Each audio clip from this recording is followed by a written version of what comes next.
Hello, demons. It's your girl Lucy, and probably like many of you, I love making OCs. And these are some questions that I generally ask myself, or at least think about, when I'm making my own OCs that I think makes them a more well-developed character, or just fun to think about with your characters. Okay, first question: how do they show love? I know there are like, say, there's like different six different love languages or something like that, but I even mean like more like unique ways that they show love. Like take my character Nico for example. I often picture him handing people a lot of objects that he thinks would be useful, or that he thinks that they'd like, even if it's just like a cool rock or something. He'd give it to somebody that he cares about, and that's just like a really sweet and unique way that Nico I think would show love. Or even with okay, I'm still calling her the Gremlin Girl. Somebody in the comments give me some good names, and I'm still thinking about them. Right now she's the Gremlin Girl. I can see her showing love through like physical touch, or like sleeping with somebody, or finally sharing her objects, or randomly giving them a hug. I think it's really cute to think about how your characters would show love in their own little unique ways.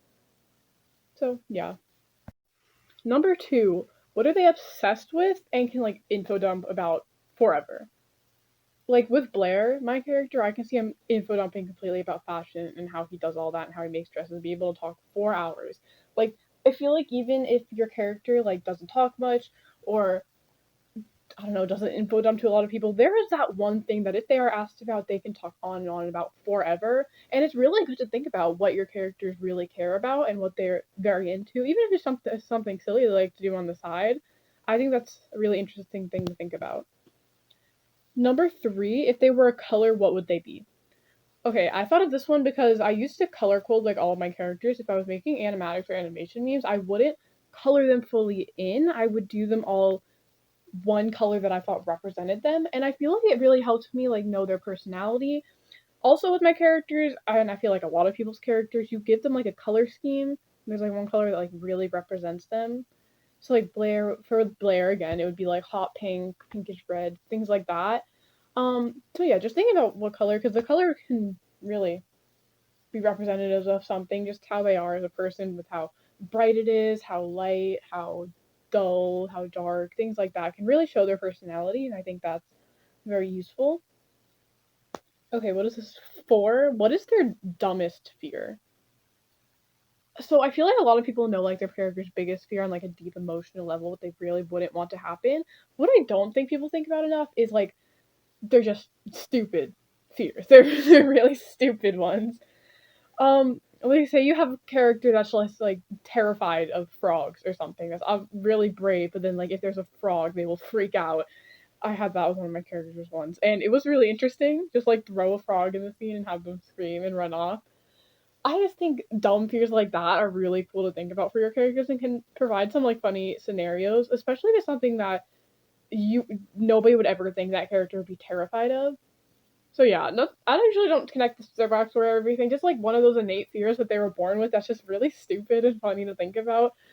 I like asking that question. Okay, number five, right? Yes. Do they like stuffed animals? I put that on the list. I don't know. I really like to make all of my characters love stuffed animals and have like a little stuffed animal that's their favorite. But I guess you could ask this question like, do they find cuddly things like that cute? Would they make fun of someone for having a stuffed animal? Like, would they think it's stupid? Would they think it's childish?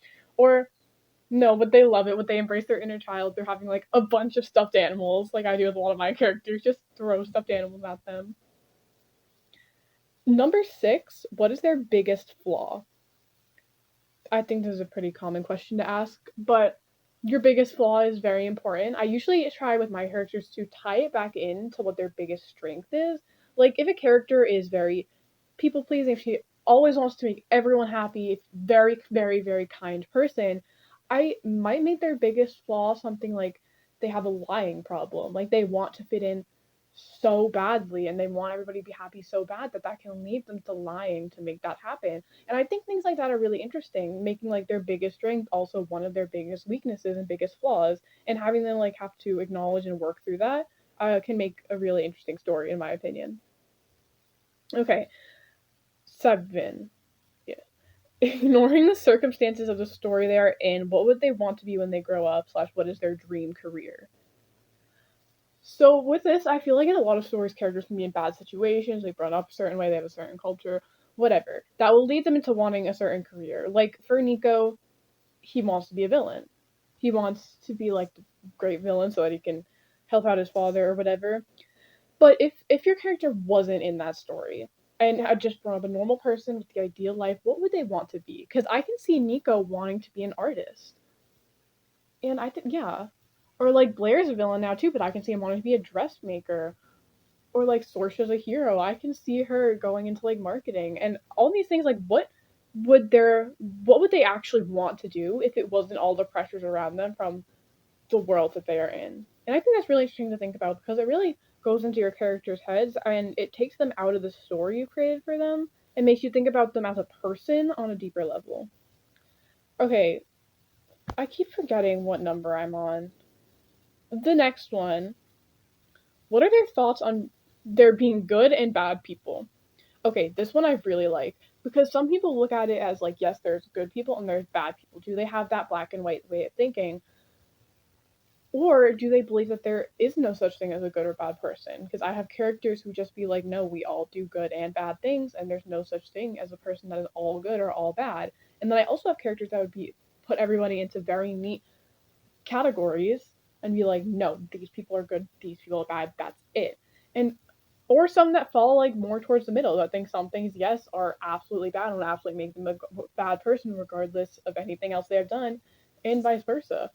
So I think thinking about that and how they think about something like that is really important because it's very fundamental, even if we don't realize it, to how we like look at life and how we view people and what we think about them. Like I have characters that think like everybody's good. I have the thought that inside everybody is a good person, has a capability to be, and other characters that would laugh at that and think that is the stupidest thing they've ever heard. Well, yeah, I really like that question. Next one, what's their favorite animal? Just what's their favorite animal? I feel like it can actually reveal a lot about a character. Let's look at Blair again. I can see him because of how into fashion he is, liking something like a peacock, and that being very interesting to him, just with how pretty they look and how I don't know pretty they are. Or I can see the little gremlin girl liking bugs because of her being different and weird and really appreciating things that are different that stick out from the normal cute animals that most people like. And I do think that can show something about them. Okay, next, who do they idolize? Like, who do they look up to and really, really want to be like? Like, Sorsha looks up to her mentor, Nico looks up to his dad. And how does that influence their decisions and what they do in life? Do they even idolize or look up to anyone, or do they specifically avoid that for some reason? And what choice, like, how does that influence the choices that they make? Are they trying so hard to be like this person that it makes them do things that aren't them? Are they trying really hard to impress this person, to get to know them? Does it affect their decision making and what they do in their day to day life? How much? I think that is a really good question. And the last one, and one that I think is very, very important and ties back into one that I asked earlier, is do they think they are a good person? And I think this is a very interesting question because, like I said before, when characters thinking about do they even believe in good and bad people and stuff is very important. And I think this one's even more important because if they do think there's a strong good and a strong bad person, would they believe that they are a good person or that they are a bad person, or would they have trouble answering that question? Would somebody think they are more good or more bad? And is that their answer correct? Because I think that Nico would say he's a bad person, even if he tries hard, just because of how much he's been criticized and told that he's wrong. But that's not true. Nico genuinely is, in my opinion, a good person. And Blair, I think, would say that he's also a bad person and he's truly trying to be bad. He's trying to be a villain. But no, I think he's a good person as well. Same that trio, I think they would all answer bad, but they would all be good people. So I think it's a really complex question to think about and like not just what they would say, but are they correct and what led them to say answering that. So those are all the questions that I could think of that I ask myself when I'm creating OCs. I hope you liked it. If you did, please like the video and subscribe. And yeah, bye guys.